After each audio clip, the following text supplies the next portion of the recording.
Bonjour à tous et à toutes et bienvenue à notre rendez-vous consacré à la halte spirituelle pour la journée, notre quotidienne spirituelle.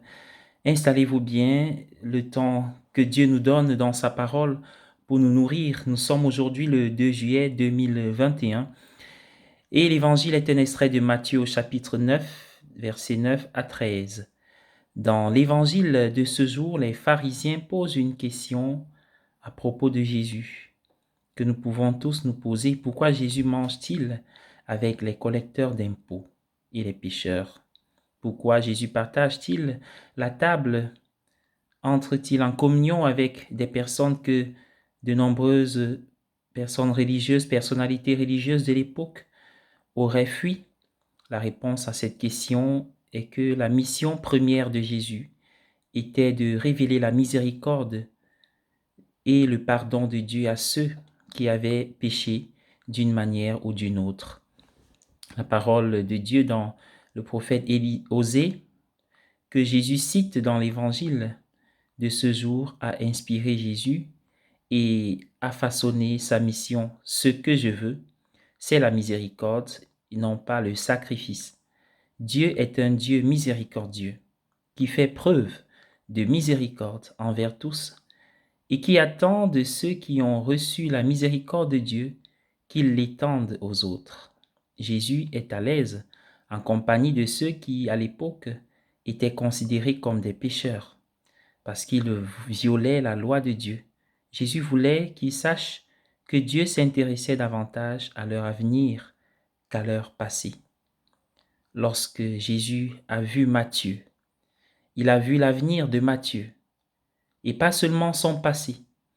Matthieu a peut-être exploité son peuple pour s'enrichir, comme le faisaient souvent les collecteurs d'impôts à l'époque.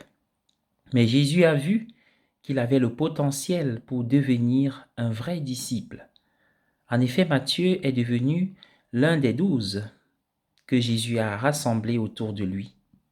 Il a d'ailleurs donné son nom à l'un des 4 évangiles. Nos échecs ne chassent pas Jésus. Au contraire, ils peuvent le rapprocher de nous si nous les reconnaissons et ouvrons nos cœurs à la miséricorde sans limite qu'il nous offre. L'Église est une communauté de pécheurs pardonnés. Nous avons tous toujours besoin du pardon de Dieu. Jésus nous montre que le pardon de Dieu est en qualité abondante, en quantité abondante, si et seulement si nous reconnaissons en avoir besoin. L'appel de Matthieu nous montre que le Seigneur continue à nous appeler à la communion avec lui, même si nous avons souvent rompu cette communion par le passé. Je souhaite à tous et à chacun une excellente journée dans la paix et la joie. Je vous invite à prier avec moi le Saint-Esprit.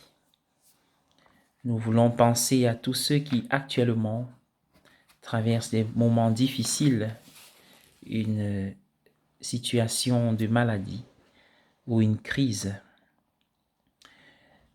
Confions-les dans la mouvance du Saint-Esprit. Confions-les au dessein et au projet d'amour de Dieu. Au nom du Père et du Fils et du Saint-Esprit. Amen. Aie pitié de nous, viens en nous.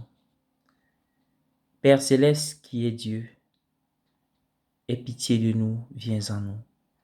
Fils rédempteur qui est Dieu, Esprit Saint qui est Dieu, Esprit Saint qui procède du Père et du Fils, aie pitié de nous, viens en nous. Esprit du Seigneur qui remplit l'univers, aie pitié de nous, viens en nous. Esprit Saint de qui Jésus a été conçu dans le sang de la Vierge Marie, aie pitié de nous, viens en nous. Esprit de sagesse et d'intelligence, aie pitié de nous, viens en nous. Esprit de conseil et de force, esprit de science et de piété, aie pitié de nous, viens en nous. Esprit de crainte du Seigneur, esprit de foi, d'espérance et d'amour, aie pitié de nous, viens en nous. Esprit d'humilité et de miséricorde, esprit de justice et de sainteté, esprit de vérité, aie pitié de nous, viens en nous. Au nom du Père et du Fils et du Saint-Esprit. Amen.